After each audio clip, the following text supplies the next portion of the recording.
Hi everyone, good evening and welcome back to Thorough Newspaper Analysis. So this video is for the 17th of June 2024. Now let's proceed and have a look at the pointers of discussion for the day. So first of all, we have the editorial segment and here we talk about an Indian Express article. Now this article is about the invocation of the stringent provisions of UAPA against author and activist Arundhati Roy and also a former professor of Central University of Kashmir in respect of an FIR which was lodged way back in 2010. Secondly, we talk about the news updates for the day, and this is going to be followed by the last segment of legal news. So without further ado, let's start and have a discussion around this article. And let's first have a look at the title of it. So bypassing statute of limitation, stay on sedition law. By UAPA, it has been invoked against the author activist Arundhati Roy and the former professor. Let's first have a look at the context and understand what has happened recently. So please note, 14 years ago, there was an FIR which was first registered against Arundhati Roy and Dr. Sheikh Hussain, who is the former professor at Central University of Kashmir. Now, what was the ground of lodging this FIR? The ground of this lodging this FIR is that they delivered provocative speeches in public. Now what has happened is, interestingly, after a gap or lapse of 14 years, the government has invoked the stringent provisions of the Unlawful Activities Prevention Act, and thereby, which at this invocation, it allows the state to bypass the statute of limitation. Now, whenever we talk about the statute of limitation, our mind automatically, diverts us to the Limitation Act. But I'm sure we're aware of the fact that under CRPC also, there are certain provisions at the end of it, almost, near around 468, section 468 and onwards, they provide for the period of limitation. So we'll understand that in just a bit, but for now, this is what we need to know, that the invocation of the stringent, the very strict draconian, often called draconian, provisions of the UAPA, 14 years after the FIR was first registered against both of these persons for allegedly delivering the provocative speeches in public, it allows the state to bypass the statute of limitation. Now let's talk about the legal challenges and limitations in prosecuting. So please understand, in October of 2023, which is last year, the Delhi Lieutenant Governor, he approved prosecuting Arundhati Roy and Dr. Hussain under certain sections of the IPC. Now, what are those sections? It is 153A, Section 153B, Section 505, commonly used for hate speech cases, each carrying a maximum punishment to the tune of 3 years. So this is the quantum of sentence, which is maximum 3 years. This sentence term is important to understand the limitation period. But first of all, let's talk about what are these provisions. So as far as 153A is concerned, it provides for, or it addresses the menace of promoting enmity between different groups on certain grounds, be it on ground of religion, race, place of birth, residence, language, etc., and doing acts which are prejudicial, which are, detrimental, disadvantageous to maintenance of harmony. So that would be 153A. 153B, on the other hand, it provides for making imputations, assertions which is prejudicial to national integration. And lastly, 505, which talks about making statements which is conducing to public mischief. Now let's talk about the law of limitation contained in CRPC. So please understand, under section 468 of the Code of Criminal Procedure 1973, courts, they are barred from taking cognizance of offences which are brought after an undue delay or after the lapse of the period of limitation. So if, let's say the matter is brought after the lapse of 3 years term, which is the limitation law prescribed for offences punishable up to 3 years, so then it is said that there is a bar on taking cognizance with respect to that offense. So courts are barred from taking cognizance of offences which are brought after undue delay or after the lapse of the period of limitation, which is prescribed. Now, what is the period of limitation? That has also been given under the CRPC that, let's say if the offense is punishable up to 1 year, up to 2 years, up to 3 years, more than 3 years, so on and so forth. And similarly, correspondingly, a period of limitation is also prescribed. So offenses which are punishable with imprisonment from 1 year to 3 years. So from the bracket of 1 year to 3 years, they have a 3-year limitation period for prosecution. So this ultimately means that the state could not have brought a case against Arundhati Roy or Dr. Hussain for all of these sections. Why? Because it has already been 14 years, and the period of limitation is what? It is 3 years itself. So the FIR, which was filed way back in 2010, it included IPC section 124A as well for the law of sedition, which could have bypassed the time limit for prosecution under section 468 CRPC. However, what we need to understand is this, that as of May 2022, the Supreme Court stayed the law, citing overly broad interpretation of the provisions used in this particular law. Let's say, invoking disaffection towards the government, which is established by law, and so on and so forth. And also because of the frequent misuse of the sedition law. Now let's talk about why UAPA has been invoked in the first place here. So following the suspension of the sedition law, it is imperative to rely on invoking UAPA charges against both of these persons to secure the acceptance of their case by the court, because now we do not have the sedition law in place, and therefore to bypass the law of limitation, the only route that the state could take recourse to was the invocation of UAPA. The strategic move, it highlights the need to understand and work within the legal system effectively as court decisions evolve. Now, particularly as far as UAPA is concerned, then the section involved here is section 13, which deals with punishment for unlawful activities for advocating, abetting, or inciting an unlawful activity, and it is punishable with imprisonment up to 7 long years. The UAPA also grants the state more power than it has in ordinary criminal law, from relaxing timelines for the state to file charge sheets and its stringent conditions for bail. So importantly, please understand the unlawful activity which is defined under UAPA. If you have a look at the definition of this term, you would find some sort of similarity in the manner in which sedition was defined under section 124A of the IPC. So let's talk about this definition. It is defined to include an act which causes disaffection against India, among others, which is similar to what we see under 124A. What is provided for under this section? So it says that it criminalizes an act to excite disaffection towards the government which is established by law in India.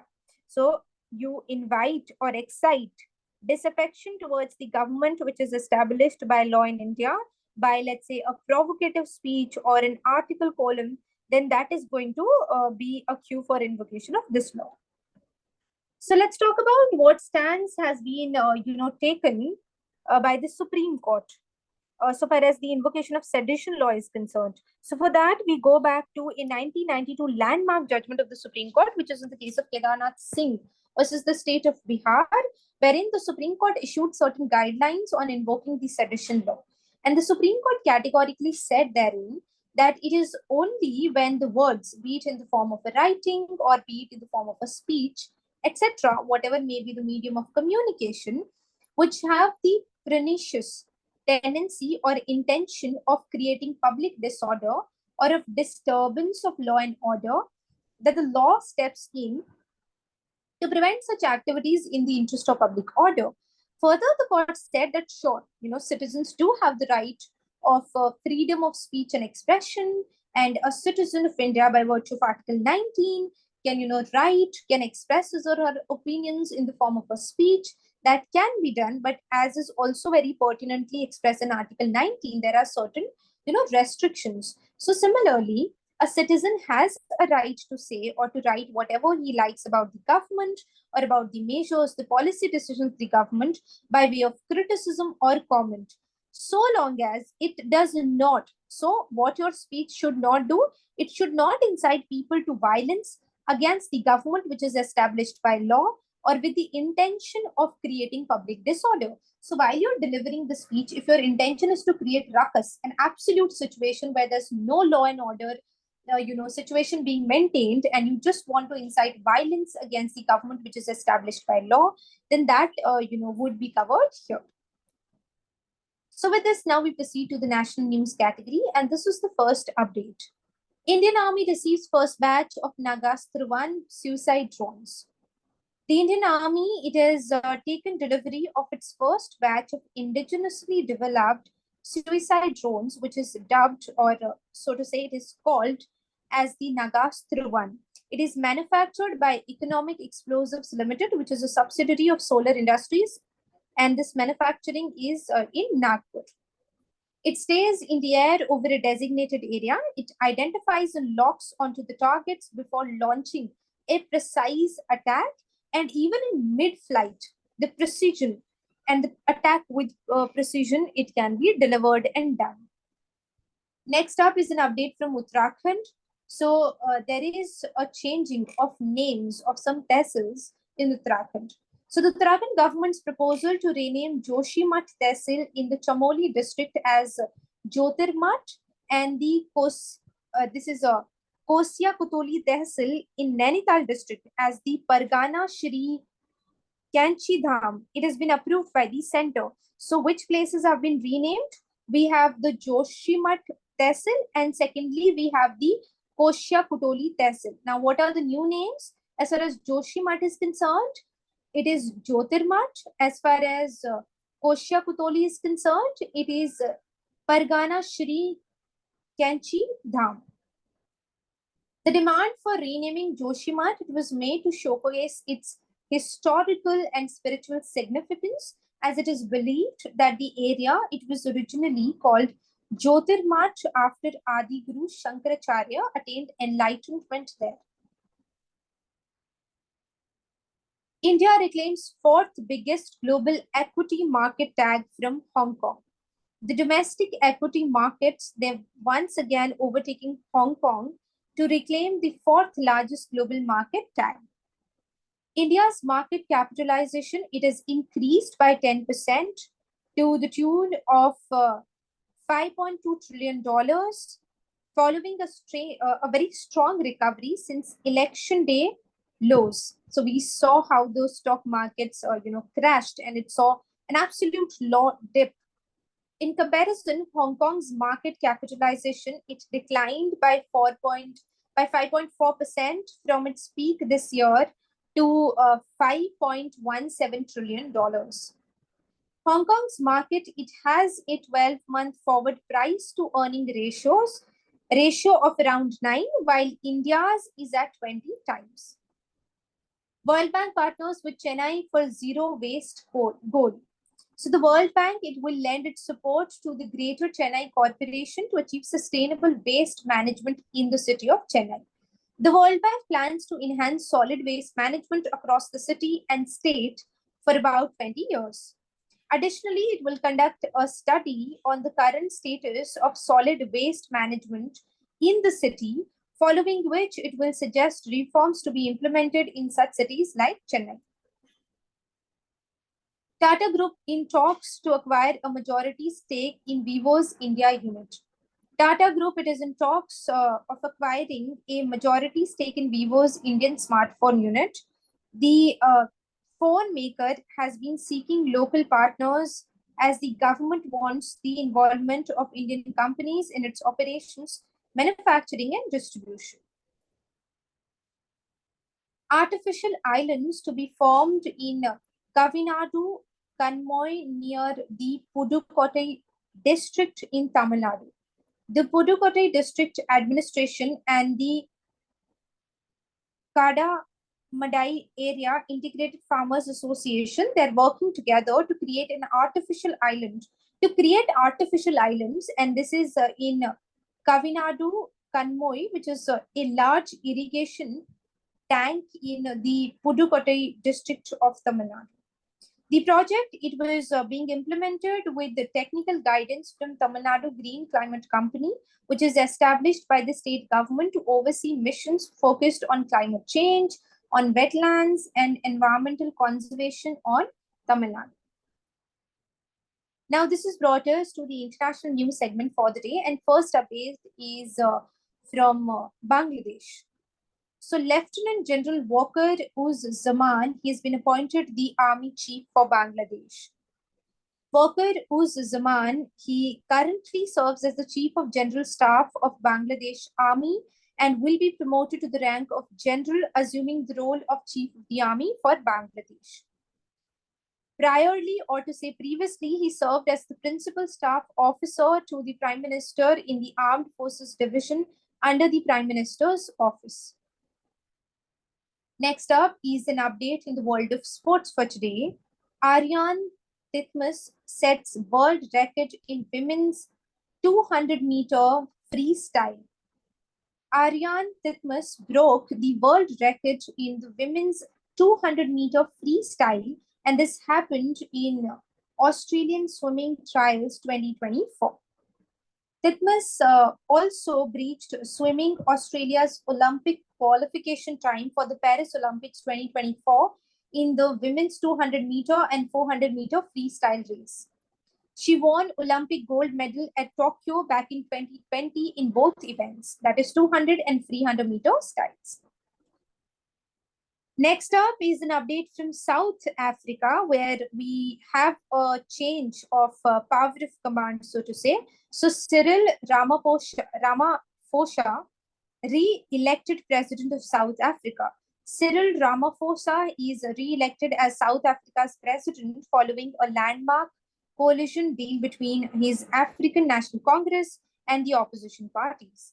So in a parliament vote, he won the decisive vote or support against the surprise candidate who leads the far-left Economic Freedom Fighters Party. So next up is an update from China.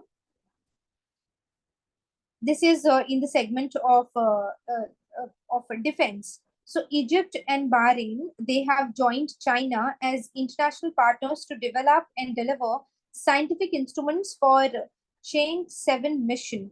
The Chinese lunar mission, it is aimed at searching for water, ice on the moon surface, on the moon, the moon surface, and especially the South Pole in 2026. The Egyptian Space Agency, Bahrain's National Space Science Agency, and the Changchun Institute of Optics, Fine Mechanics and Physics signed an agreement for the joint development of hyperspectral camera. This camera, it can provide high-quality hyperspectral data for diverse fields such as environmental monitoring, there's natural resource surveys, and climate change studies. Now, this has brought us to the legal news updates for the day, where we have an update with respect to the world of finance. So SEBI, which is the Securities and Exchange Board of India, it has banned Pradeep Pandya, who is the former news anchor of CNBC Awaaz. He's renowned for his stock market shows. So along with 7 other entities, the SEBI has banned this person and these entities for a period of 5 years. Now, why this ban? What was, their violations? So this decision, it came in response to findings of fraudulent trading practices and breaches of ethical standards within the industry.